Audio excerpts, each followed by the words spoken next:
जम्मू कश्मीर के मुख्यमंत्री उमर अब्दुल्ला ने कहा कि विधानसभा में विशेष दर्जा बहाली का प्रस्ताव किसी ने खारिज नहीं किया है।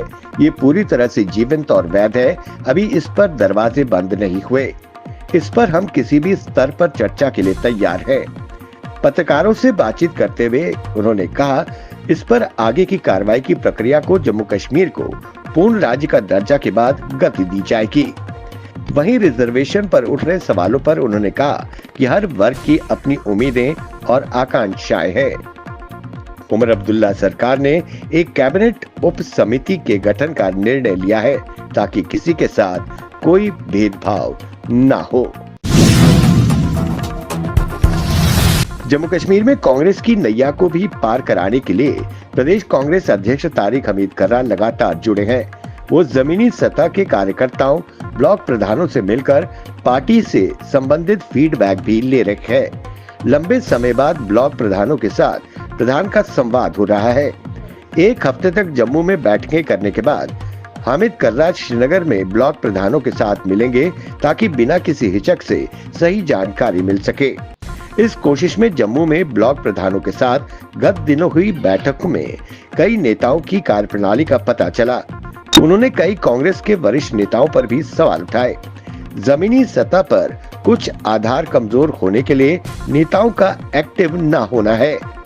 ब्लॉक स्तर के नेताओं से बैठकें न होने के कारण भी बताए गए हैं।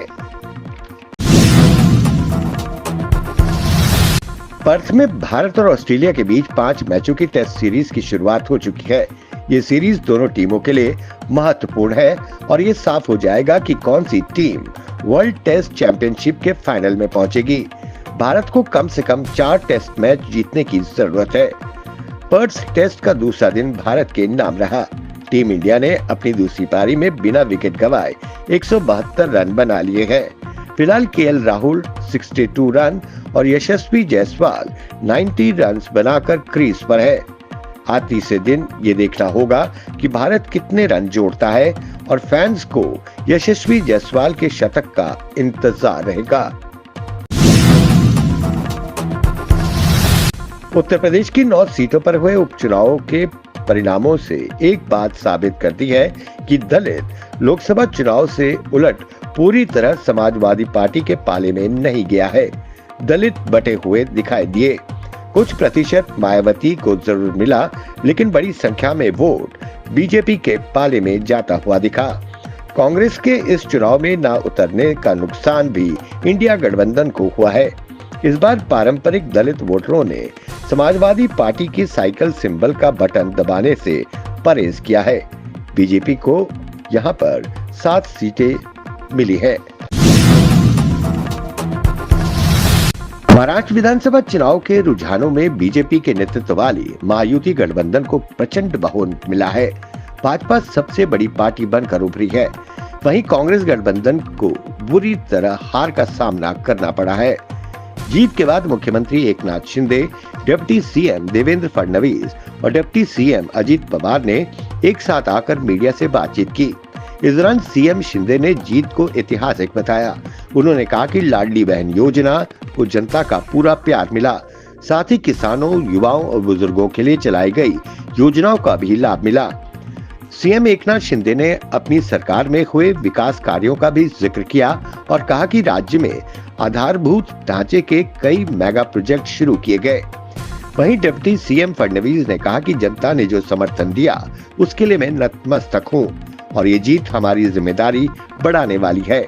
वहीं डिप्टी सीएम अजित पवार ने विपक्ष द्वारा ईवीएम पर उठाए गए सवाल पर कहा कि ईवीएम को दोष देना सरासर गलत है। जम्मू के सचिवालय कर्मी का शव दरिया चिनाब में मिला। जम्मू कश्मीर में सिविल सचिवालय में कार्यरत युवक तिलकराज पुत्र टेरू राम निवासी मतवार का शव अखनूर दरिया चिनाब के किनारे मिला है। जानकारी के अनुसार तिलकराज बीते दिन से लापता था और इसकी मिसिंग रिपोर्ट पुलिस स्टेशन गरोटा में दर्ज की गई थी। बीते कल शव मिलने से परिवार सहित अन्य लोग हैरान हैं। सूत्रों से मिली जानकारी के अनुसार इसकी गाड़ी अगोर दरिया चिनाब के किनारे मिली है। पुलिस द्वारा शव को अपने कब्जे में लेकर पोस्टमार्टम के लिए भेज दिया गया है और पुलिस द्वारा केस दर्ज कर आगे की कार्रवाई शुरू कर दी है। केरल की वायनाड लोकसभा सीट पर हुए उपचुनाव का नतीजा आ गया है। कांग्रेस उम्मीदवार प्रियंका गांधी वाड्रा ने बड़ी जीत हासिल की है। राहुल गांधी के वायनाड सीट छोड़ने के बाद उनकी बहन प्रियंका गांधी वाड्रा यहां चुनावी मैदान में उतरी थी। करीब 30.5 साल बाद खुद का राजनीतिक अनुभव बताने वाली प्रियंका पहली बार चुनावी राजनीति में दाखिल हुई और वायनाड से उपचुनाव जीता। प्रियंका गांधी लोकसभा का उपचुनाव 4 लाख से ज्यादा वोटों से उन्होंने विजय प्राप्त की है।